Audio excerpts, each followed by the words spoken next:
Wirtschaft und Handel spielen in den modernen Städten Europas eine sehr große Rolle. In nahezu jeder Stadt gibt es eine Einkaufsstraße, wo unterschiedliche Waren und Dienstleistungen angeboten werden.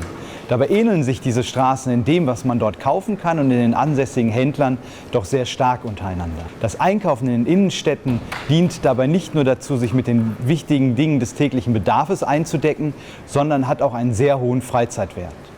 In diesem Video möchte ich Ihnen nun zeigen, wo die Menschen in der Antike in ihrer Stadt einkaufen gegangen sind. Wie waren die Bauten gestaltet? Wo waren die Märkte und welche Läden gab es? In der Wissenschaft wurde das Thema antike Wirtschaft lange Jahre sehr kontrovers diskutiert. Dabei standen sich grundsätzlich zwei verschiedene Positionen gegenüber. Auf der einen Seite die sogenannten Primitivisten, die davon ausgingen, dass die antike Wirtschaft eine auf Selbstversorgung basierende Landwirtschaft war.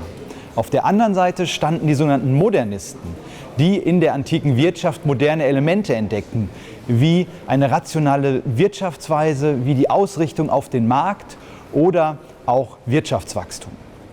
Heutzutage geht man in der Forschung davon aus oder erkennt man an, dass die antike Wirtschaft auf ganz anderen Voraussetzungen beruhte als die moderne Wirtschaft.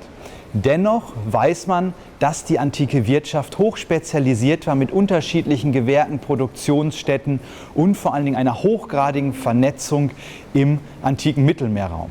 Das geht so weit, dass man sogar von einer Art von Protoglobalisierung für diese Epoche spricht. Ganz grundsätzlich war die antike Wirtschaft auf die Landwirtschaft ausgerichtet. Das heißt, die wichtigsten Lebensmittel wurden auf dem Land angebaut, Rohstoffe wurden dort abgebaut. Das bedeutete für die Bewohner der immer größer werdenden Städte dann irgendwann, dass sie sich nicht mehr selbst versorgen konnten, sondern dann irgendwann ihre Lebensmittel und die Dinge des täglichen Bedarfs auf Märkten und in Läden einkauften. Die Agora war sowohl im übertragenen als auch im wörtlichen Sinne der Mittelpunkt einer griechischen Stadt. Sie war ein freier Platz für öffentliche Versammlungen und lag zumeist in der Mitte der Stadt am Schnittpunkt wichtiger Straßen. Als Mittelpunkt des städtischen Lebens fanden dort politische Versammlungen und Wahlen statt, Theateraufführungen, sportliche Wettkämpfe, kultische Riten und Prozessionen, militärische Übungen. Die Agora war aber auch ein sozialer Treffpunkt, an dem die Bürger einer Stadt täglich zusammenkamen. Und die Agora war als Marktplatz ein Ort des Handels. Wenn wir uns aber die Agora von Athen im 5. Jahrhundert vor Christus anschauen, dann ist dort kein Gebäude zu finden, in dem gehandelt wurde. Aus Stein errichtet worden sind politische Gebäude, Tempel und Heiligtümer, Ehrenmonumente und Säulenhallen. Der Handel fand dagegen in einfachen Verkaufsständen und Buden aus Holz statt, die ein riesiges Angebot unterschiedlicher Waren und Dienstleistungen anboten. Diese einfachen Bauten haben unseren heutigen Marktständen geähnelt. Erhalten hat sich von diesen Bauten freilich nichts. Während die Orte des Handels in Athen also baulich einfach gestaltet waren, war dies in Rom gänzlich anders. Dort prägten weiträumige, mehrschiffige Hallenbauten das Bild der Stadt. So lag die Basilica Aemilia unmittelbar am Forum Romanum. Sie hatte 5 Schiffe und einen dreigeschossigen Mittelraum von 3 Stockwerken Höhe. Auf den beiden oberen Geschossen verliefen Umgänge. Die Böden und Wände waren mit unterschiedlich farbigen Marmorsorten verziert. Im zentralen Mittelraum trafen sich die Großhändler und in den Seitenflügeln fanden Gerichtsverhandlungen statt. Flaneure konnten dem Geschehen von den oberen Geschossen zusehen. In der Basilika deckten sich die Bewohner Roms also nicht für den täglichen Bedarf ein. Die Basilika war vielmehr ein Ort des Großhandels und eine Art Börse.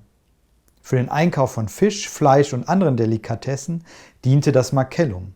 Dabei handelte es sich um einen von Läden umgebenen Hof, der in seiner Mitte einen Rundbau hatte. Ein Springbrunnen mit Wasseranschluss konnte für das Reinigen und Frischhalten der Lebensmittel genutzt werden.